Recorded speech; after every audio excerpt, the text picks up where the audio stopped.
सृष्टि के मालिक तुम कहते हैं आप लोग, सारी सृष्टि के मालिक तुम ही। ये बहुत कॉमन गीत है और बहुत अच्छा गीत। ये गीत इस बात को बताता है कि ये पूरी कायनात जो हमें दिखाई पड़ती और जो नहीं भी दिखता उसका मालिक कौन है? परमेश्वर। भजन 24 उसकी पहली आयत में लिखा है, पृथ्वी और जो कुछ उसमें है वो यहोवा ही का है, जगत और उसमें निवास करने वाले भी किसके हैं? यहोवा ही के।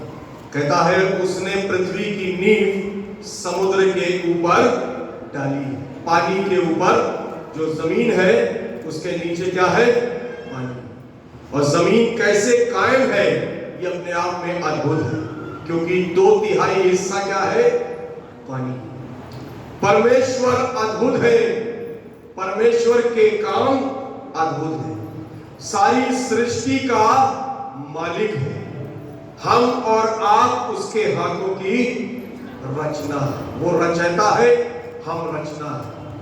वो कुम्हार है, हम मिट्टी। हम गीत गाते ना, वो कुम्हार है और हम क्या है? हम मिट्टी। जैसा परमेश्वर चाहता है वैसा ही होता है। इंसान के बस में कुछ नहीं, सब कुछ। कहते हैं वो अल्फा और ओमेगा है, आदि और अंत है, सर्वशक्तिमान है, सर्वज्ञानी है, सर्वव्यापी है, सर्वोच्च है, महान है, राजाओं का राजा है, प्रभुओं का प्रभु है, आदि और अनंत काल तक विराजमान है, जिसके राज्य का कभी अंत नहीं होता। ऐसा परमेश्वर, ऐसी महान शक्ति जिसकी हम और आप आराधना करते हैं। और इसीलिए हम कहते हैं परमेश्वर महान और सामर्थी। बाइबल बताती है कि प्रभु यीशु मसीह ने जब वो क्रूस पर था, बहुत सारी पीड़ाएं, बहुत सारा दुख, बहुत सारी तकलीफ को सहा। जब इंसान बीमार होता है, हम और आप भी कई बार जीवन में ऐसे अनुभवों का सामना करते हैं। कष्ट में होता है, तकलीफ में होता है, चोट में होता है, तो शरीर में जो चलता है वो तो चलता ही है, लेकिन उससे ज्यादा दिमाग और मन में चलता है। और इंसान शरीर से पहले मन से टूटता है। आप जब भी जीवन में हारेंगे तो पहले मन से हारेंगे, फिर तन से हारेंगे। इस बात को याद रखिए। तन बाद में आता है, मन बाद पहले आता है।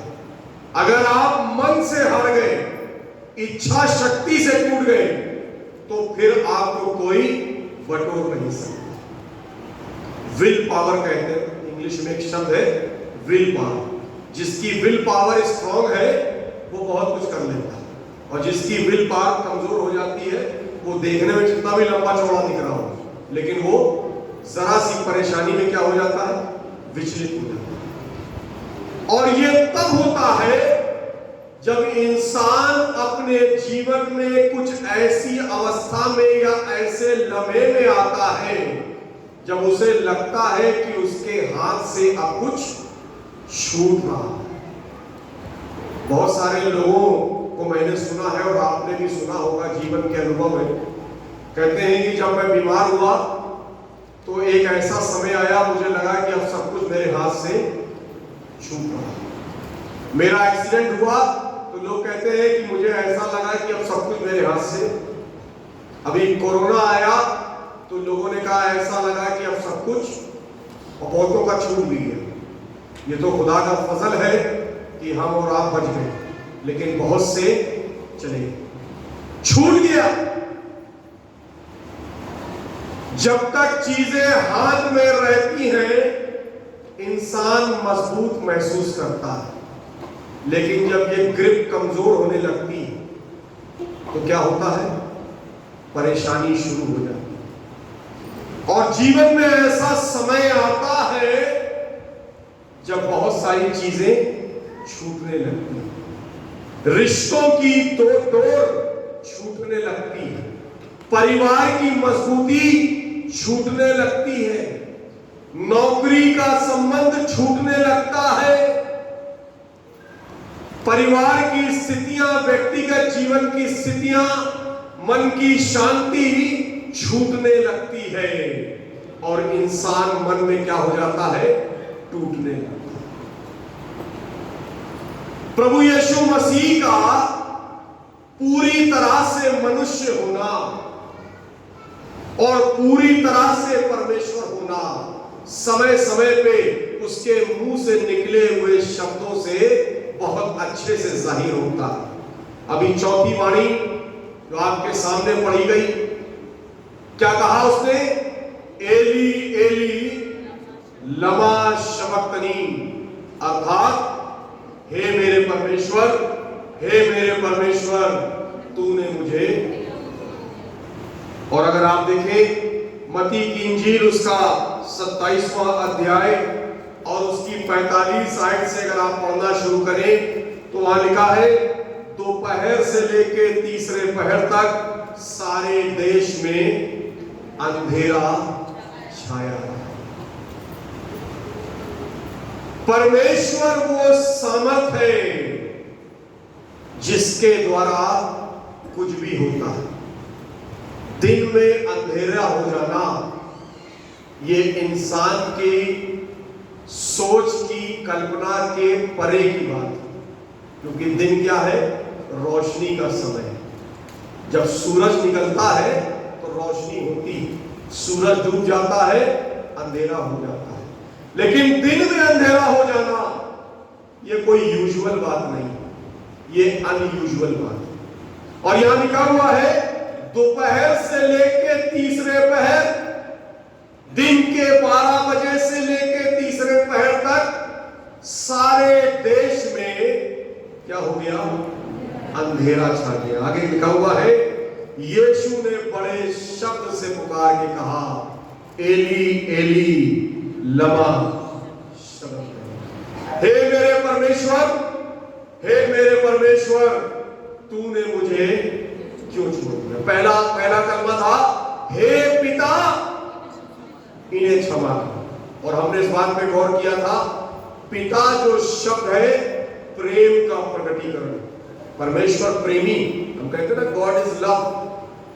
पिता शब्द प्रेम को प्रकट करता है, परमेश्वर शब्द सामर्थ को प्रकट करता है। इंसान के जीवन की कामयाबी दो चीजों पे आधारित होती है, परमेश्वर का प्रेम और परमेश्वर की सामर्थ। और जब तक ये दो चीजें हमें मिलती रहती हैं, हम आगे बढ़ते और कामयाब होते हैं। लेकिन जब परमेश्वर का प्रेम और परमेश्वर की सामर्थ मुझे छोड़ देती है तो हम हार जाते हैं। हे मेरे परमेश्वर, हे मेरे परमेश्वर, तूने मुझे क्यों छोड़ दिया? वो घड़ी आ गई जब प्रभु यीशु मसीह ने अपने अंदर महसूस कर लिया कि जो सामर्थ उसके अंदर रहती थी वो उसके शरीर से निकल गई। जब इंसान की मृत्यु होती है तो आत्मा उसी समय उसके शरीर से निकल जाती है और तब हम कहते हैं मिट्टी को मिट्टी के हवाले कर दिया। आत्मा जो परमेश्वर ने दी, जो जीवन का प्रतीक है, वो परमेश्वर के पास लौट जाती है। शरीर मिट्टी से बना है और वापस मिट्टी में मिला दिया जाता है। यही जीवन का फलसफा है। प्रभु यीशु मसीह ने महसूस कर लिया कि परमेश्वर की सामर्थ उसके अंदर से निकल गई है और जीवन का इससे बुरा लम्हा किसी भी इंसान के लिए हो नहीं सकता जिस समय वो ये एहसास कर ले कि परमेश्वर की सामर्थ अब उसके साथ नहीं। इंसान ऊपर से चाहे जैसा भी दिखता हो, लेकिन अगर परमेश्वर और परमेश्वर की सामर्थ उसके अंदर नहीं है तो उस जीवन का कोई भी मतलब, कोई मायने नहीं। हे मेरे परमेश्वर, हे मेरे परमेश्वर, तूने मुझे क्यों छोड़ दिया? इंसानी गुनाह इतने सख्त होते हैं जिसका खामियाजा केवल मानव जाति नहीं, सृष्टि भी भुगतती। जब परमेश्वर ने आदम और हवा को बनाया, अदन की वाटिका में रख दिया और उनसे कहा कि बस एक काम मत करना, बाकी सब करना। और जब उन्होंने उस पेड़ के फल को खाया तो परमेश्वर ने उनको तो बाहर निकाल दिया और क्या किया? उस पेड़ के चारों तरफ करूबों को लगा दिया। जो पेड़ आजाद था, जो सृष्टि आजाद थी, इंसान के गुनाहों के कारण वो भी बांध दी। और आज भी मनुष्य क्या कर रहा है? परमेश्वर की सृष्टि से खिलवाड़ कर रहा है। इंसानी गुनाहों का असर कायनात पर भी पड़ता है, जिसका प्रमाण हमें यहां मिलता है। दोपहर से लेकर तीसरे पहर तक देश में अंधियारा छाया रहा और प्रभु यीशु मसीह ने बड़े जोर से कहा, हे मेरे परमेश्वर, हे मेरे परमेश्वर, तूने मुझे क्यों छोड़ा? एहसास कर लिया, महसूस कर लिया। जब प्रभु यीशु मसीह अपनी सेवकाई कर रहा था, मरकुस की इंजील उसका 5वां अध्याय और उसकी 30 आयत को आप पढ़ेंगे। वो एक जगह पे था, चारों तरफ लोग थे और एक स्त्री जिसके अंदर एक रोग था और वो रोग से ग्रसित थी, ठीक नहीं हो रही थी, वो वहां आई और उसने क्या किया? क्या किया? पीछे से आकर प्रभु यीशु मसीह के कपड़े को छुआ और छूते ही क्या हुआ? वो चंगी हो गई। ये तो एक बात, ये तो एक बात, लेकिन दूसरी बात क्या थी? जैसे ही उसने छुआ था, प्रभु ने जान लिया था कि मेरे अंदर से वही घड़ी थी जब प्रभु ने जान लिया था कि मेरे अंदर से सामर्थ निकल गई और उसने कहा, किसने मुझे छुआ? और तब ये स्त्री सामने आई। एहसास हो गया और आज जब वो सलीब पर है, फिर से उसे एहसास हो गया कि मेरे अंदर से सामर्थ निकल, कमजोर हो गया, मायूस हो गया, निराश हो गया। जैसे ही परमेश्वर हमारे जीवन को छोड़ देता है, हमारी दशा ऐसी ही हो जाती। बाइबल बहुत से उदाहरण देती, खासतौर से अगर हम पुराने नियम में जाएं, राजाओं का जिक्र है। परमेश्वर ने इजरायली कौम को राजा दिए, उन्होंने मांगा, उसने शाऊल को राजा बनाया, दाऊद को राजा बनाया, बहुत सारे राजा परमेश्वर ने नियुक्त किए, बड़ी सामर्थ दी, सब कुछ दिया, राज्य दिया, वैभव दिया।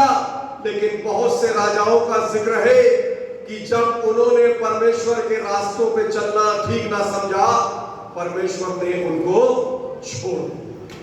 और जब परमेश्वर ने छोड़ दिया तो उनका राज्य क्या हो गया? समाप्त। मेरा और आपका जीवन परमेश्वर की सामर्थ से ही चलता है। और प्रभु यीशु मसीह भी जब इस संसार में अपनी सेवकाई कर रहा था तो वो सामर्थ से ही सेवकाई कर रहा था। और वो सामर्थ कहां से आई थी? परमेश्वर के द्वारा आई। किस रूप में आई थी? पवित्र आत्मा के रूप में आई, जो उसके साथ रहता था। क्योंकि बाइबल बताती, जब उसका बपतिस्मा हुआ था, यूहन्ना बपतिस्मा दाता के द्वारा यरदन नदी में जब उसने डुबकी लगाई थी, जब वो ऊपर आया, जब वो दुआ कर रहा था, आसमान खुल गया, कबूतर की नाई आत्मा उतरा और लोगों ने जान लिया और ये ऐलान हुआ था, ये मेरा प्रिय पुत्र है। वो सामर्थ जो आसमान खोलकर परमेश्वर ने उस पर उतारी थी, आज आसमान खोलकर परमेश्वर ने उसको वापस बुलाया।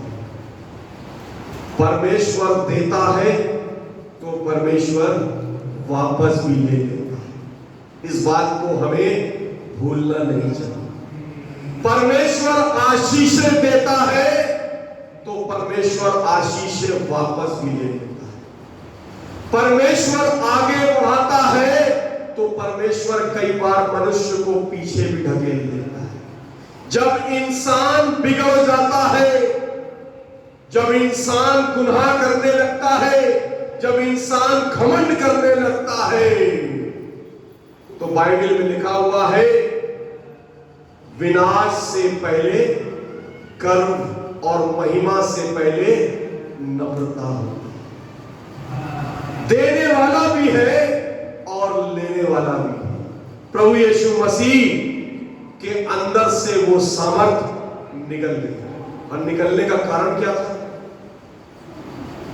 निकलने का कारण केवल एक ही था, और वो कारण मेरे और आपके गुनाह।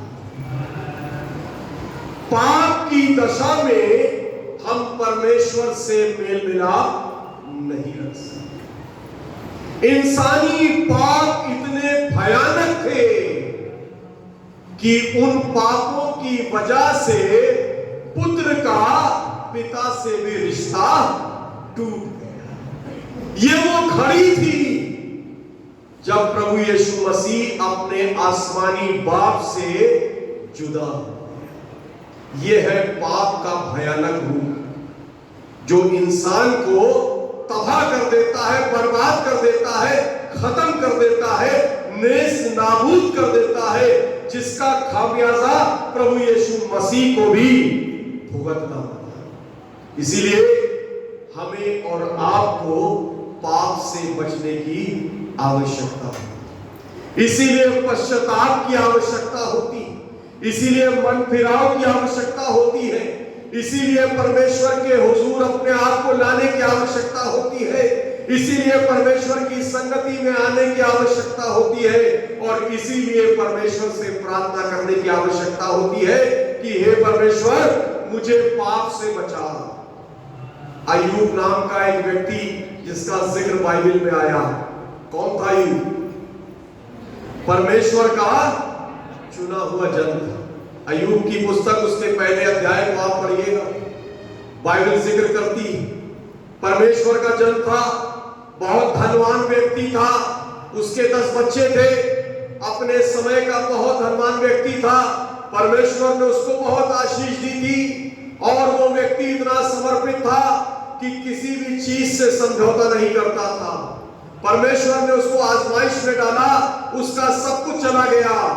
उसकी पत्नी ने कहा, अब तो परमेश्वर को त्याग दे। कहता, परमेश्वर ने दिया, परमेश्वर ने ले लिया, उसका नाम मुबारक हो। और वहां पर आप पाएंगे पहले अध्याय में अय्यूब के बारे में लिखा हुआ है, उसके बच्चे आपस में मिलते और संगति करते थे और अय्यूब अपने बच्चों के लिए प्रार्थना करता था कि हे परमेश्वर, गर हो मेरे बच्चों ने कोई गुनाह कर दिया हो तो इन्हें माफ कर। हो सकता है मैं तो धर्मी हूं, मैं तो विश्वासी हूं, ये मेरे बच्चे हैं, हो सकता है इन्होंने जाने अनजाने में कोई पाप कर दिया हो। हे परमेश्वर, रहम करना, माफ कर देना, इनको सजा मत देना।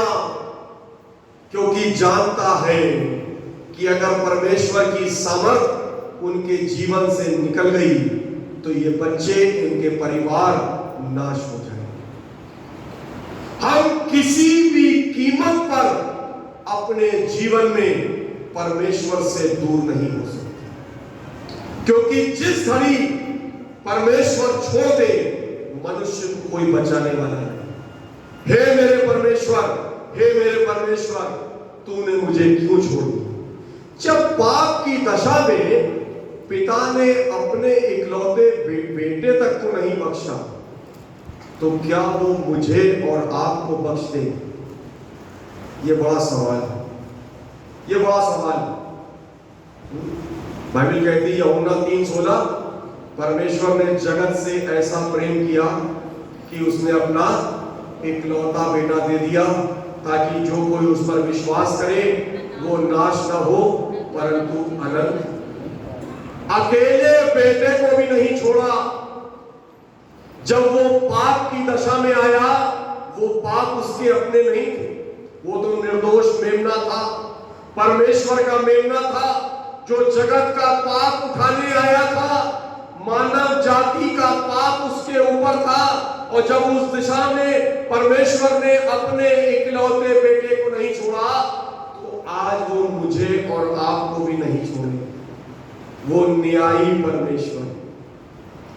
हम गीत गाते हैं, खुल जाएंगी किताबें जब भी हिसाब होगा, इंसाफ का तराजू यीशु।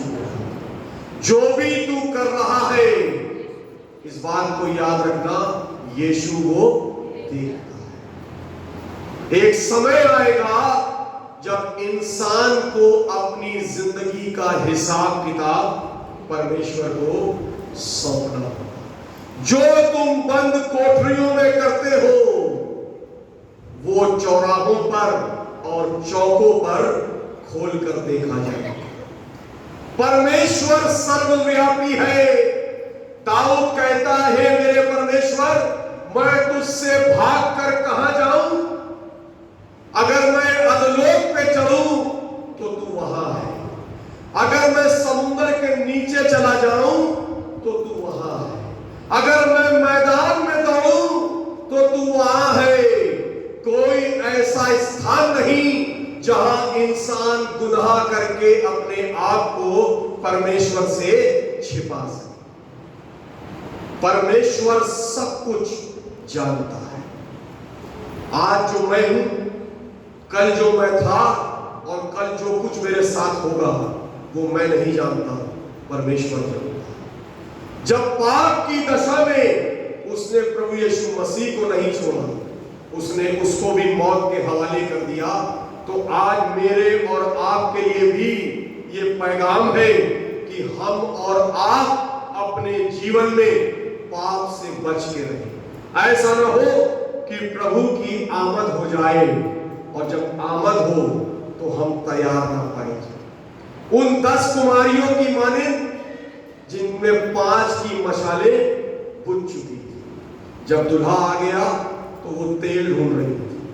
दरवाजा खुला तो उनकी मशालों का तेल खत्म हो चुका था। अपनी मशालों को जला के रखिए, उसको बुझने मत दीजिए। उसमें वचन का तेल डालते रहिए, विश्वास की लौ को जगाए रखिए, धर्म की गर्मी को बनाए रखिए, अच्छे कामों से रोशनी को फैलाए रखिए, परमेश्वर की महिमा का कारण बनिए, क्योंकि समय बहुत निकट है। बाइबल कहती, जब तुम जानते भी ना होगे मनुष्य का पुत्र, लोग जानते भी ना थे।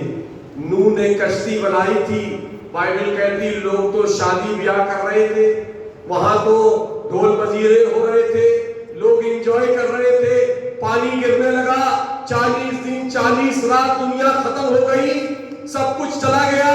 इंसान सोच नहीं सकता कब क्या हो जाएगा। जब तुम सोचते भी ना होगे, जब तुम सोचते होगे सब कुछ ठीक है, सब कुछ कुशल से है, उसी घड़ी मनुष्य का पुत्र आ जाएगा।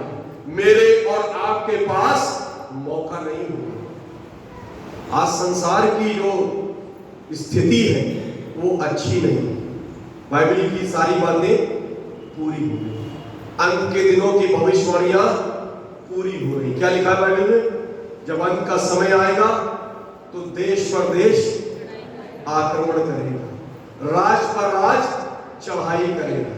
लिखा है भूडोल होंगे, महामारी होगी, मनुष्य मनुष्य का बैरी हो जाएगा, बहुत से झूठे भविष्यवक्ता उठ खड़े होंगे, जो मेरा नाम लेगा वो सताया जाएगा, और जब लोग तुम्हें सताएंगे तो इसको बड़ी शान की बात समझेंगे।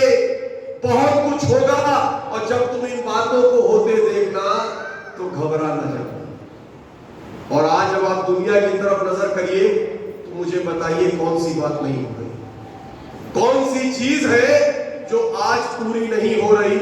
अभी जो स्थिति बन गई है रशिया और यूक्रेन में, ये ईश्वर ही जानता है कि ये कहां पे जाके खत्म हो। कहा जा रहा है ये तीसरे विश्व युद्ध की तैयारी हो रही है। देश पे देश आक्रमण करेगा, राष्ट्र पे राष्ट्र चढ़ाई करेगा, सब कुछ खत्म हो जाएगा।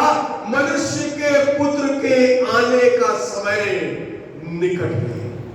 परमेश्वर न्यायी है, वो मुंह देखकर पक्षपात नहीं करता। हम और आप चेहरा देखकर न्याय कर सकते हैं, एक दूसरे का फेवर कर सकते हैं, परमेश्वर चेहरा नहीं देखता। यशायाह नबी की किताब उसका 55वां अध्याय उसकी 8वीं आयत, परमेश्वर ने कहा मेरे विचार और तुम्हारे विचार एक से नहीं। मेरे और तुम्हारे विचारों में उतना ही अंतर है जितना आसमान और जमीन का। वो मुंह देखा न्याय नहीं करता, वो इंसान के मन को देखकर न्याय करेगा। काश ऐसा हो कि जब परमेश्वर की आमद हो हम तैयार पाए जाएं, हम अपने आप को परमेश्वर के हाथों में सौंप सकें और परमेश्वर के साथ उसके राज में जा सकें। परमेश्वर हम सबको आशीष दे। आमीन।